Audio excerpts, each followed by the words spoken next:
You've probably seen this before, a shiny PlayStation Platinum trophy. That little icon that screams, I completed everything that game threw at me. But here's the crazy part, millions of players start a game, but only a tiny fraction of them ever actually reach the ultimate goal. So the big question is, why are Platinum trophies so rare? And let me tell you, it's not just because games are just hard. If you dig into the trophy data, some wild trends emerge. Monster Hunter World sold over 6 million copies on PlayStation. You'd expect millions of players to earn that Platinum trophy, right? Well, no. Fewer than 1% of players actually got it. Compare that to a game like Astro's Playroom, which is pre-installed on every PlayStation 5. Yes, I know I talk about this game a lot, but in this community, so relevant. That Platinum has a completion rate around 28%, and in the PlayStation community, that is insanely high. What this shows is that rarity isn't about how many players own the game, but how many are actually willing to stick it through to the very end. Now sure, some Platinums are brutally difficult. Celeste asks you to complete near impossible platforming challenges, where one slip makes you start again. Alien Isolation has a no death trophy that requires you to have a flawless survival run against the alien. That's not just skill, that's nerves of steel.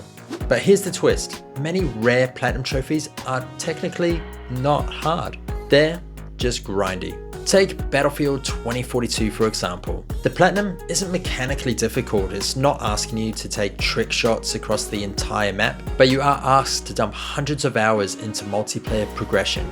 If you're not a die-hard fan or you just keep dying in general, that grind feels impossible. The number one Platinum killer, time investment. A game like Persona 5 Royal might not be hard, but it does take 100+ hours to earn the Platinum. For most players, life just gets in the way. And then there is one I absolutely hate, server shutdowns. Take it all the way back to the PS3 with Resistance 3. Its Platinum required online trophies, and then the servers get taken down. This happens more often than people realize though, and without people even knowing. Online focused games like Killzone Shadowfall eventually faced the same fate. That's why some trophy hunters rush new releases, to avoid missing out on those servers that are about to die. Concord. Yeah, case in point. By the way, I'd love to know the rarest trophy that you have unlocked, and drop it in the comments below. And while you're there, hit subscribe if you're chasing Platinum trophies. We've got plenty more deep dives coming right up. Now here's another interesting thing. Many PlayStation players don't even try for the Platinum. Why? Because mentally, it's just overwhelming. Think about it, you beat the story of Witcher 3, but then the Platinum asks you to replay on Deathmatch difficulty, master Gwent, complete hidden side quests and craft rare armor sets. For casual players, that's where they tap out. Meanwhile, trophy hunters look at that list from a completely different perspective. Challenge accepted. This is why rarity rates don't just measure difficulty, they measure the player mindset. Now let's talk about the other side. Games that have free Platinums, but still trip players up. Remember Fall Guys from earlier with that impossible win streak? Or Sound Shapes from PS3 or the Vita? That game had cross-save trophies, meaning if you auto-synced your progress, you would pop multiple Platinums instantly. But if you didn't know that trick, suddenly that list became a music-based nightmare of platforming challenges.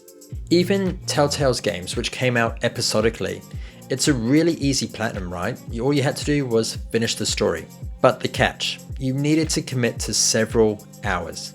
And believe it or not, many people dropped off mid-season, leaving that easy Platinum unfinished. So sometimes that rarity isn't even about your skill or grind, it's about attention span.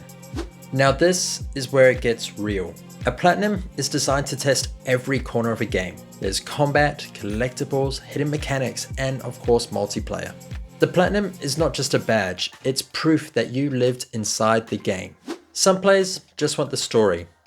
Others just want to be there for the competitiveness. And some just want to try many different games instead of just obsessing over the one. And that's why Platinums are rare. They measure something very few players actually want to pursue. Total mastery. So the next time you see the Platinum trophy, remember, it's not just an icon.